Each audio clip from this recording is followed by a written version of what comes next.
What if an entire community got together and recognized how powerful it would be to collaborate on projects and opportunities using the concepts of geoscience and geospatial technologies? What if these projects propelled young students into envisioning new ways of understanding STEAM, the acronym for Science, Technology, Engineering, Arts, and Mathematics? And what if, by building their capacity, they contributed to the development of our collective future workforce? Welcome to Small and Gutsy, a podcast featuring interviews with nonprofit and social impact organizations under $10 million. My name is Laura Whitcoff, and I'm excited and proud to be your host. My hope is that you love the stories as much as we do, and perhaps you will find needed services, a job, volunteer, or donate. Feel free to pass along any valuable information you hear on this podcast to others, and remember to send me the name of any organization you'd like featured at reachus@theintrinsicgroup.com. GatewayGIS began in 2019 and offers a project-based curriculum that connects real-world applications of GIS, or Geographical Information Systems, as part of STEAM, education through online lessons, virtual presentations, and hands-on projects in schools, youth-serving organizations, with a focus towards serving marginalized communities. This community building support system guides preschool to 12th grade workforce development projects with an eye on career development and entrepreneurship that is inclusive of geoscience and geospatial technologies. The system is free and is provided by skilled volunteers working alongside educators and community collaborators. I am so very excited to introduce the creator and founder of GatewayGIS, Dr. Roz Norman, founder of Creative Technology Educational Group, Lisa Lee, and IT instructor, Tom Bass. So let's get started. Welcome, Roz, Lisa, and Tom. Please share with me your tremendous passion on how this evolved and your involvement. Well, first of all, thank you so very much, Laura. And I am so grateful to Lisa and Tom for taking the time to be with us today. I cannot do this without the support of so many others. I have often said, and I truly mean it from my heart, that this is bigger than me. It's not about me. I do not get paid to do this. This is something that I really believe in my heart and in my spirit is something that's not only needed, but I feel, if you can say, spiritually guided and highly motivated to work with so many others who, like me, want, to do something that would hopefully help our young people and at the same time our communities. What was that inspiration, Roz, for you? The inspiration started with the fact that I grew up in the very downtown neighborhood of St. Louis, Missouri, where they're building the new National Geospatial Intelligence Agency West headquarters.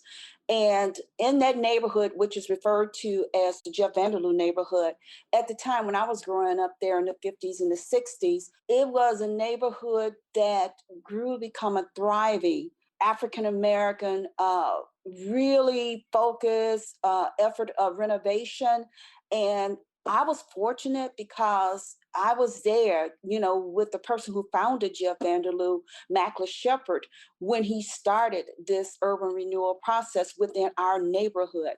And now, all these years later, I still live near there, even though my life has had many detours and I've had a lot of doors closed in my face, and I understand what it's like to be a person of color, to be a female, and also the age thing, because I'm really at an age and stage in my life where I can look back upon the more than 40 years that I've been working with young people in different communities, and I can see that if our young people that come from the kind of community I came from, even though Jeff Vanderloo was a thriving, African-American community that was really into renovating their homes and their neighborhood, it was still considered low income. It was still considered a part of the city that others who were part of urban planning wanted to very much take over and really move us out. And I think we stayed as long as we could as Jeff Vanderloo, even up through the 60s and into the 70s. And by the time I say we hit the 80s, you can see the funding had dried up. You can start to see the decline. Then you start to see how all the efforts that Mr. Shepard put into renovating, through his, organization, the different homes and trying to really build up that community, you start to see a regression. And that has been with me probably all my life because I was there to witness all of this. Okay. And then to see that the kids that I have an opportunity, even now, though I'm retired, I still find time to, do what I love doing, and is working with young people and different communities. It bothers me because our young people of color, whether you want to say black, brown, all the colors, red, yellow, you name it, okay?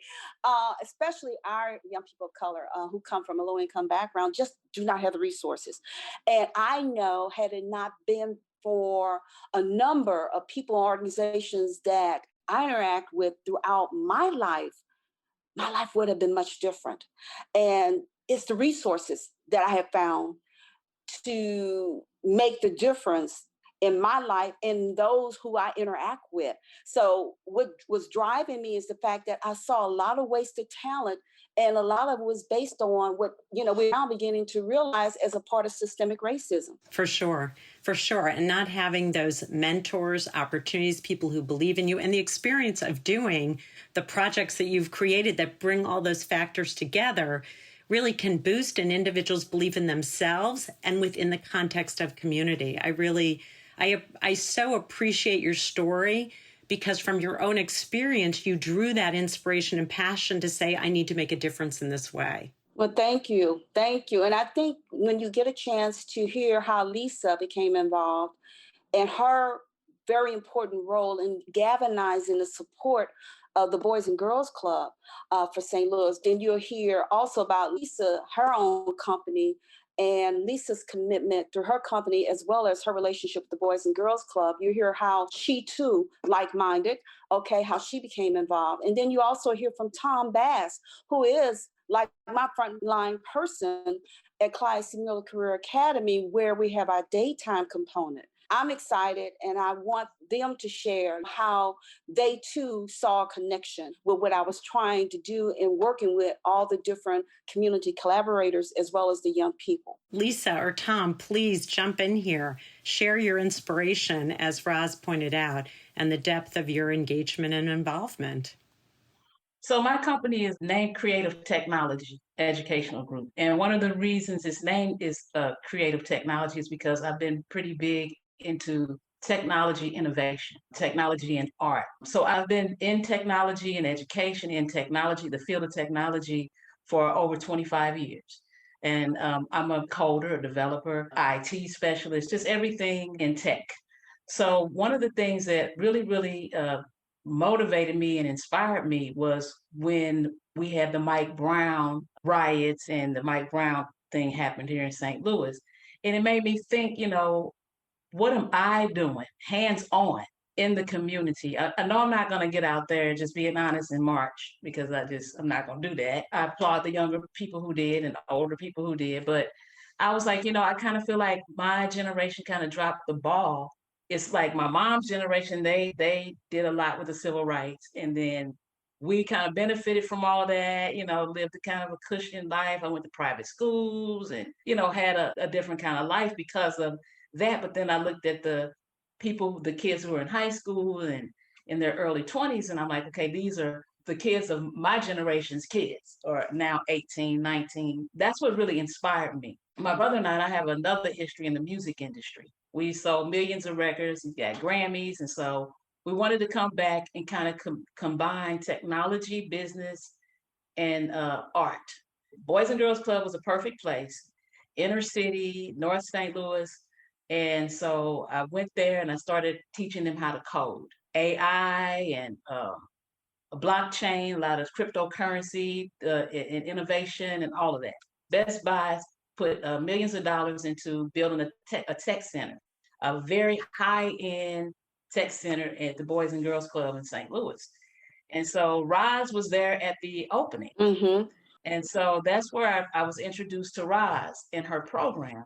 And when I met her, her passion, her commitment, I didn't even really know much about the GIS industry, but I was just drawn to it. I wanted to always see that African American young children would see someone who looked like them doing things and, introduce them to concepts and things like that. So that's kind of how I became a part of Gateway GIS, and it's been an amazing, amazing ride.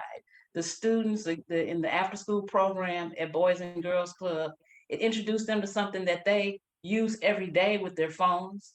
They use GPS all the time, DoorDash and stuff and all that, especially now, and Amazon and all of these things that use that technology, but just to kind of bring it to and let them experience it, have a hands-on.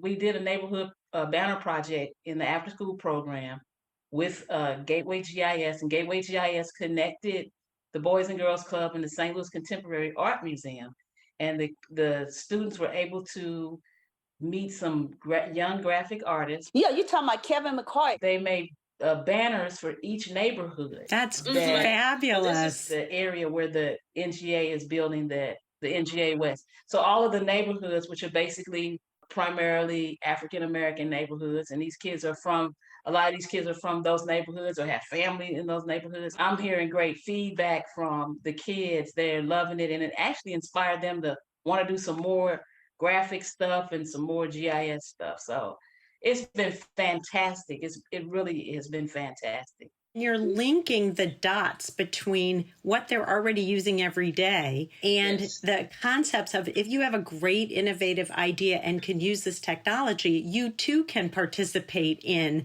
something innovative. It's such a great message. It's not a dream. It's not you purchase it and do it. You get to be it.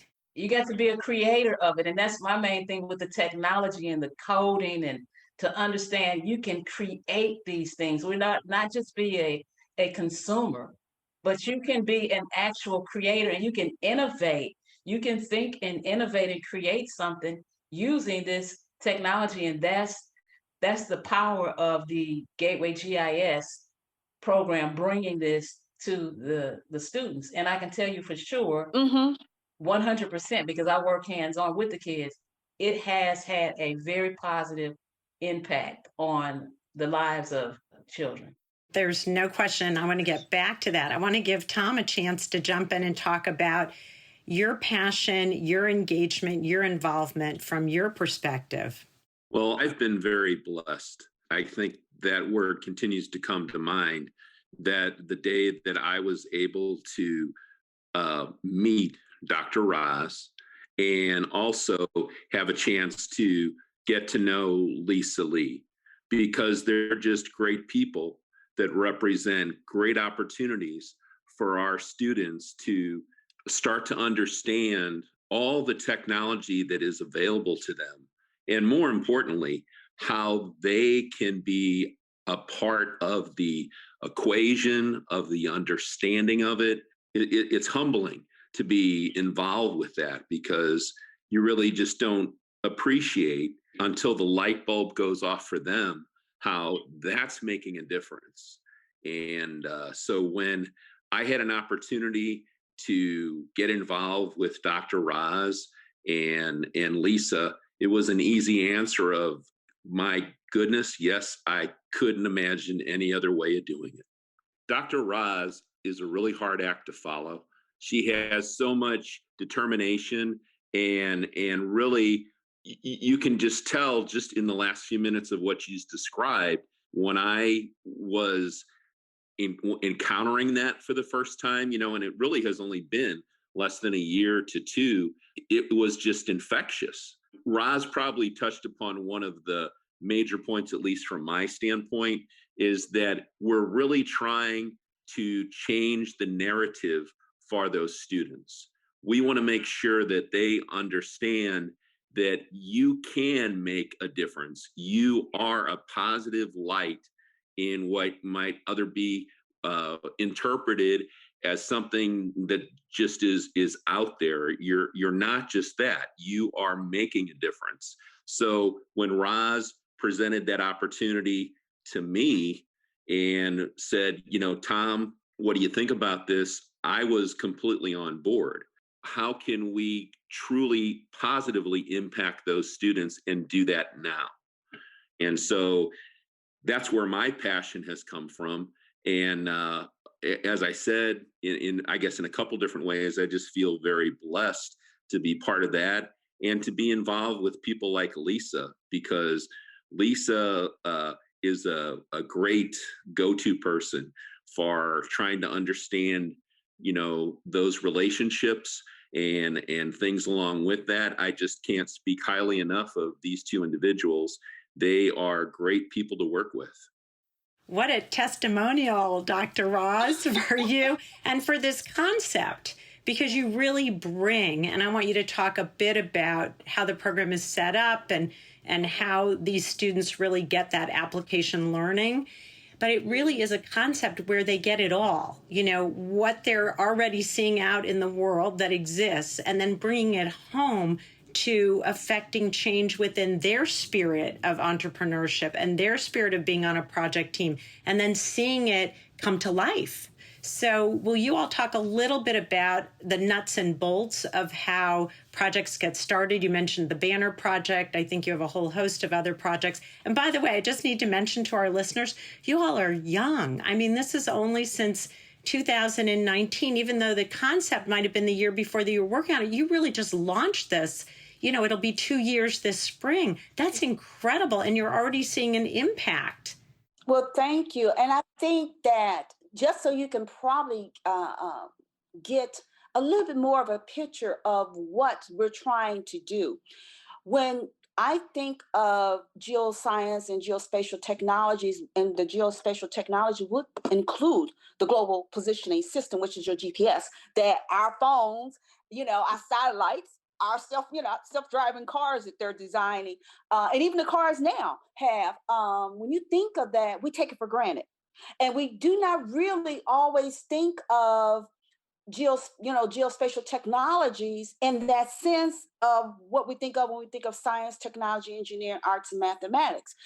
But we need that. If that makes any sense, integrate that so that what my purpose is for GatewayGIS, especially now that we're going through the first year of this, this initiative, and that is to integrate the geoscience and geospatial technologies into the STEAM curriculum, but to take it even further than that, because when I think of how our young people in marginalized communities, based upon my experiences from having worked with young people from, ethnic and culturally diverse communities, and particularly those that are marginalized, we cannot talk about pie in the sky and abstract in theory. We have to be able to connect for them what is real about this, okay? At the same time, one of the other goals of GatewayGIS is to give them that necessary skill set of being able to develop, the necessary technical skills, okay? So when we put that together and we look at, okay, how do we approach them using the skill set, for example, in the Neighborhood Banner Project, what Lisa's talking about, we had to navigate to a virtual environment and use that for instructing them on using Adobe Suites, Illustrator, and Photoshop for kids. Now they may be on the computer using Facebook and Snapchat and everything else, but we're talking about giving them some additional tools. At the same time, with the Neighborhood Banner Project, for example, the arts educator who is an artist who has the necessary credentials, for example, Kevin McCoy, who really started, the project as an arts educator, and he was selected by the Contemporary Art Museum St. Louis to conduct this, initial part of the Neighborhood Banner Project, because we're looking at almost a year to really get all the banners made, okay? Because you're teaching the kids the software, for design, graphic design, and at the same time, you also helping the kids learn how to do research. You're helping the kids to learn how to look at their communities through a different set of eyes, to look at their cultural, their historical and economic contributions. That means taking it from a more favorable and positive perspective other than what they see on the news, because it's so easy to accept the negativity that's usually projected of our young people of color who come from marginalized communities, because that's usually what they see. Countering that through this program by saying, look, we're going to also help you to not only see yourself differently than what you may see out there, but to also give you some skills to help you to become your own self-determining person, okay? So when you look at the Neighborhood Banner Project, that gives them an opportunity to see themselves in a more positive way, to see that they can, acquire these necessary skills and to learn how to research, learn how to dig into knowing about their different communities. So that's applied to Middle Career Academy as the IT instructor there. Tom and Reginald Ferguson are my 2 points of contact there for the daytime component, because it's a 3-part model the way I have it set up. So the daytime component is year round. And I've been really blessed to have people like Tom and Reginald at Clyde C. Miller Career Academy, because both of them have the kind of technical expertise that we need, but they also know how to relate to the kids. And that's extremely important. This is really about the kids seeing themselves and their capabilities, both research, artistically, computer-wise, all across the board in a way that creates forward thinking, not this negative barrage that they've experienced. And I think it's a huge self-esteem booster. And also, I imagine there is, for students who are working on this, a collaborative piece among the students themselves, because you've role modeled that with the collaboration that you've built with the Boys and Girls Club, with the schools, community organizations like this art museum that has this project. It's a remarkable model. Contemporary Art Museum St. Louis is very important, though, because it's located in Midtown St. Louis. So it's a lot of artistic organizations that's just south of the divide, including the Fox Theater. And you see where I'm going with this? So even Channel 9 and all of them are there in that area. And this is what's so interesting, is because they're literally next door to a marginalized community that has been devastated for several decades, but yet they thrive because of the location and all of the funding that goes into that area. So to have this relationship takes it to another level, because now we are beginning to bridge that divide by getting those organizations involved. And the beautiful part of having the Contemporary Art Museum St. Louis involved is that they're paying for this arts instructor to do this, okay? So they're paying for the project. When I think of Gateway GIS, I do it because it's a labor of love. I don't get paid to do it, but guess what? When I'm talking with representatives from all these other organizations and companies, and I say to them, Gateway GIS is about us giving back. It's time for your big company, your organization, all of us to give back. And I mean, giving of your time, giving of your talents and resources. I'm not talking about you writing a check. You know what I'm going to say. It's easier for most people who have that kind of wherewithal to just write a check and they're done with it. No, that's not what I want. If we're going to be about true social change, we got to invest our time, our talent, and resources. And our kids and people in the community need to see and touch people who look different than them. At the same time, people who have those resources to say, if we're really committed to genuinely see you, put in the time and the effort and be there. It's about real engagement. And so it leads me to another question is, you have a lot of partners like the Contemporary Art Museum, but that whole area, and you mentioned Channel 9, the public television station. And so you have, I think, a list of 30 partners you've been able to say, and I love the approach, like it's great to get a check. I mean, everybody wants a donation, but you're really speaking from a different point of view, which is true engagement. And that's the only way. You talk about bridging that divide. It's really eventually erasing that divide, right? Yes.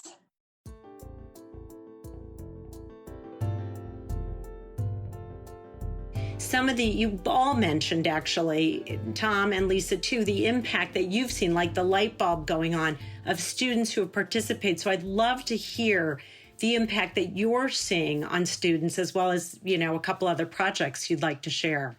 The way this is set up is that Clyde is our daytime model for any and all schools and youth organizations that look at daytime programming. So what goes on at Clyde during the daytime is what Tom and Reginald deal with, and they integrate it into what they're already teaching in a career academy, okay? Because we work with 4 different career pathways there now because of Tom and Reginald. So some of the projects that they're working on, and Tom can get into this too, is the Story Map project, so they can utilize the geographic information system that was donated through ESRI, ESRI, which is an international company that deals with this kind of technology, and it's free for K through 12, but it takes that technology and it puts it into a story map. And that's the project that Tom and Reginald are working on with the kids. Another project for Tom and Reginald, Tom has attended where we had monthly throughout the entire first year before COVID, where they actually went on site to a lot of the big companies that specialize in these different areas of science, technology, engineering, arts, and mathematics. So Tom can talk about what some of those workshops look like. And he can talk about, especially when we went to Boeing, the Boeing company, the one internationally known aviation company, right? We spent a half a day there with the kids. He can talk about that. And then I know some of the other projects that we've been working on, and we're working on now, is building the relationship with one of the most respected computer programming organizations in the city of St. Louis that has an apprenticeship. So we're looking at bringing that apprenticeship program now together with our students from Clyde, especially in the programs that Tom and Mr. Ferguson are working on. And more recently, we're talking about with our relationship with the University of Missouri St. Louis, we're going to be adding an all-girls artificial intelligence program for the 9th, 10th, and 11th grade students at Clyde. That should be starting this spring. We also are looking at, for, if not the summer, definitely by the fall, I'm working on this now with one of our major companies that's just moved to St. Louis area, dealing with drone pilot training. Believe it or not, a young person at the age of 16, if they can pass FAA exam, they can be licensed as a drone pilot. I'm throwing out these projects now so that I can, bring it back to why it's so important to understand the role that what Tom and Reginald are doing at Clyde C. Miller during the daytime, because it is year round. It is something that's, other schools are now, school district representatives are now talking with us, and I'm beginning to tell them, look, I want you to go to Clyde and see how they're doing the program. Then you can take the program, modify it to fit whatever your needs are, but go to Clyde. Okay, and see them, because they're our demonstration site. And then what Lisa and them been doing at the Boys and Girls Club, that's our afternoon program, and they become a demonstration site. Like Lisa said, she's doing some things that's very exciting with augmented reality, with artificial intelligence with the kids in the after school program there with the Boys and Girls Club. So they can go there and see what Lisa and them are doing at the after school program.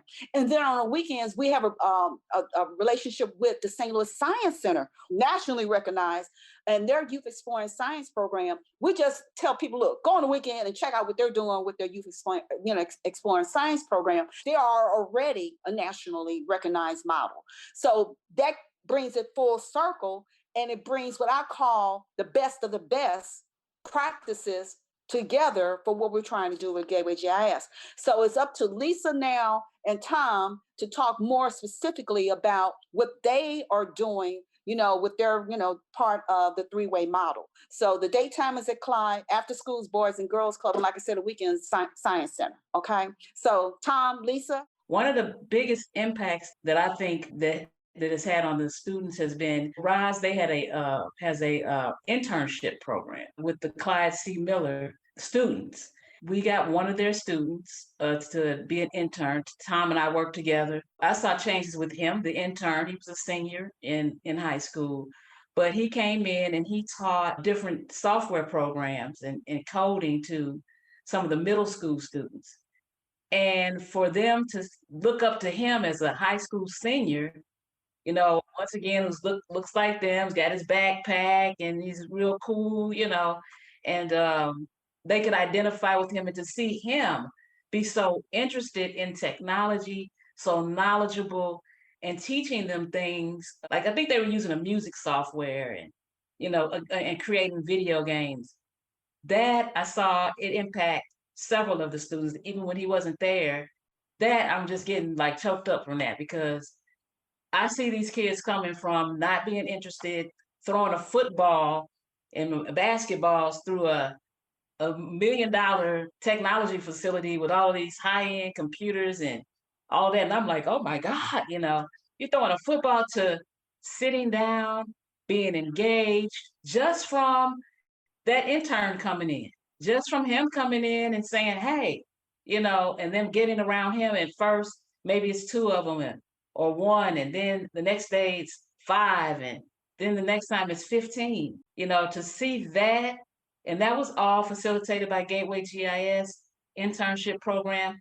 And I even saw the intern himself, he became more responsible, and he saw them looking up to him. So, it changed him. So so that was one of the most powerful things I witnessed. I can still remember, because now, we're working also with East St. Louis School District. Remember when we met there at the Herbert Hoover Boys and Girls Club, right up the street from Clyde on Grand, and it was at the Tech Center, and we had Darius. Darius Pikes is from East St. Louis School District, and he met us there. And the reason why is because we had one of the people that owns her own drone company, the CEO, wanted to stop by. And the kids, they were doing different things, when we first walked in. But when they saw Darius and when they saw Carla, who was the CEO of her own drone company, and Lisa, all of us gathering, and we started pulling things up on the computer and showing them what drones do and talking about the technology. Lisa, you remember that visit we had, there at the Boys and Girls Club? Tell her a little bit about that, because that was exciting. Yeah, well, they came in and talked about the drones and that we had the visuals and drones and what it was and all of that, and the kids got really, really involved. And you got to think about a lot of these kids, they're coming from disturbed home lives, and and in the neighborhood just in general. A lot of them are there so they're not out they come after school.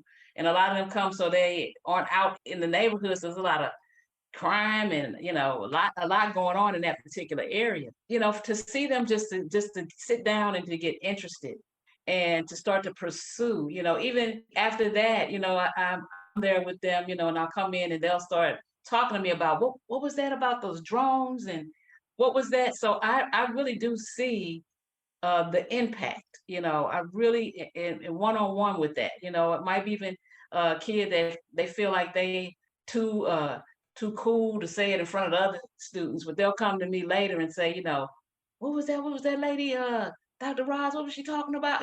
So you've really created an environment where the older kids can become role models. They get feedback from the younger kids, and I love what you said, Lisa, about ooh, I'm too cool. But then on the side, it's really piqued my curiosity and I'm going to learn a little bit more.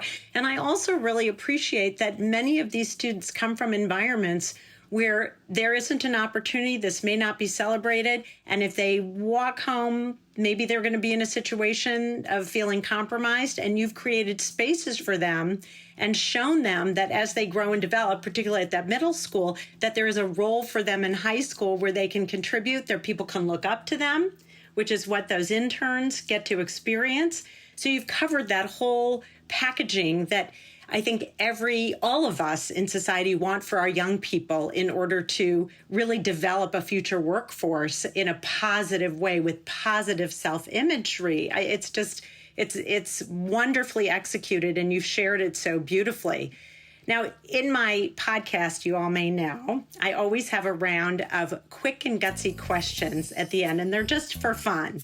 So are you ready for the quick and gutsy round? Okay. Let's go. What is at the top of your wish list for Gateway GIS?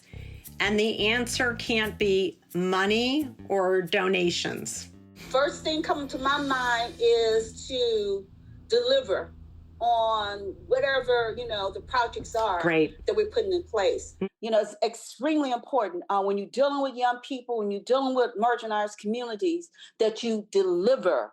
This thing about talk is cheap. You got to walk the talk. So that's at the top of my list. And I want to go back, Roz, to something you said earlier, which is really the engagement piece. Money's great, don't get me wrong, but the engagement is going to change the culture and nature and perception, right? And I love that. You're bridging, but it's going to be an eraser of that divide. I love it. Lisa and Tom, any response that you have? Yeah, I'd respond to that because the first thing that came to my mind is I would like to see it more students, more schools, and more after-school programs. I'd like to see it expand. We have it in place to expand. Boys and Girls Club has 12 sites, so we've already at 2 of the main sites. But I would like to see it expand, touch more students, grow bigger in terms of school districts and after-school programs picking up the program. Me too. And I'd like it to not just remain in St. Louis, but all the other cities that could benefit. So we got to get Roz and you all on some big banner that's nationwide. Tom, you're up. I would say the first thing that came to mind for me is just seeing the growth, not only of the students, but of the program itself, because there's so many great opportunities here, and we need to make sure that our students are aware of what they're capable of, and not only what they think they're capable of. Because if we can help them to bridge that, there is just a never-ending flow of possibilities that you'll just continue to see, at least I believe. And I think that's what Gateway GIS personally has brought home for me. If you were to think of a song that describes Gateway GIS, what would it be? I know everyone always gets a little stumped. You know what? I got one. Okay, good, Lisa, go. The first thing that came to me is the song "Ain't No Stopping Us Now." You love it. Okay. Absolutely. Keep going. I love it. Perfect. Yeah, there's nothing that's going to stop you, right? No way. No way. Yeah. Roz or Tom? I would say for me, the first thing that popped into my head was the Jackson 5's ABC, easy as 1, 2, 3, simple as do, re, mi, and then, just where do we take it from there? Okay, it's the one that's the theme song for Harriet. And I think if I had to choose, because really it was a tie between that and Beyonce's Spirit. So, it's sort of hard. Both of them really capture, the essence, because we need the spirit within, to really keep us motivated. Because we have to take ownership and be accountable for, ourselves as individual. And as people of color, we have to be self-determined. And with Harriet, it's because of that self-determination of Harriet Tubman to reach back and say, I'm gonna bring along those who are ready to come along and escape the enslavement and all that oppression, and to, come into a place where they can truly be free and truly develop. What makes your organization gutsy? Because it is gutsy. I would say that Gateway GIS is definitely gutsy because Roz is, she's very passionate. She's about the students. She's not about photo ops. It's really about delivering quality experience to the students. And you got to be gutsy to do that, especially when you have a lot of people who are about the money, who are about, the prestige and all of the other things that people are about. So when you're not about that and you're truly about community development, that's, to me, the genuine movement towards community development is what makes Gateway GIS gutsy. I really appreciate that. And I appreciated that she said, I want people to walk the walk. I want, when we have a community partner, I want them to be a partner. And that's gutsy, because not everybody's going to take the time to do that. And you said it really nicely, Lisa. I really appreciate that. It's so true. Tom, do you have a response to gutsiness? I think for me, the first thing that came to mind for gutsiness is how can we keep growing this in a positive way, and what's the impact for for students? How can we continue to make a difference and see the differences that the program's making for students like we mentioned? My last gutsy question is, if you could get one celebrity or influencer to endorse or talk about Gateway GIS, who might that be? I would hope we could get somebody that would be a local celebrity presence. Like Lisa was saying, I think that there's a great potential for people to be involved if they really continue to understand what they're getting involved with. You know what I would say, because, and this is because I am, heavily actually involved in fintech, in blockchain and cryptocurrency is a real big focus of mine and my company. So with that being said, I would say Akon. And I would say Akon because Akon is building a big Akon city, a real high tech city, and he's got his own cryptocurrency. And in terms of GIS, I think that he could really speak to that. So I would love if he could be a spokesperson to speak on behalf of Gateway GIS. Dr. Mae Jemison. Dr. Mae Jemison, the first African-American astronaut who is not only a physician and engineer, and she is phenomenal. I mean, if I can get someone like Dr. Mae Jemison, she's at the top. I mean, she would, to me, embody, not just a person of color, she's a female. She broke down barriers. I mean, and she's still living. She's still young enough. She's younger than me. So, and her influence is not just international, it's really beyond that. So my hope is that she's listening, because it's absolutely worth it. How should people find Gateway GIS? What's the best way? Through the Gateway GIS website, but of course we have all social media that's been there from day one, gatewaygis.org. I want to thank you, Dr. Roz and Lisa and Tom, for spending this time with me. I learned so much about your efforts and what you are doing for the young people in this environment, as well as, by the way, I think all your volunteers, your community collaborators through your internship program, both for the older students and the younger students. As everybody's already said, your collective enthusiasm is absolutely contagious. So I think our listeners are going to hear that as well. And I just want to take a moment and thank you all for being with me and spending this time with me and sharing the information. Well, thank you. And thanks, Lisa, Tom. Yes, thank you. And thanks for allowing us to be a part of this and to give you different perspectives. Our blog of these small and gutsy nonprofits and social impact organizations can be found in the organizational story section of the Intrinsic Group website, so that we can continue to link clients, volunteers, future employees, and donors to this small but very mighty network. Of course, we can't take responsibility outside of our own vetting of the organizations we interview. So before you sign on to support or work for them, we encourage you to do your own due diligence and research them as well. We just want you to learn about the small and gutsy nonprofit and social impact organizational sector so they can spread their story and their very impactful work. I want to thank my partners in this endeavor, the Intrinsic Group, a management consulting firm specializing in guiding organizations to leverage talent, optimize processes, and ensure these organizations' narrative is aligned with their culture.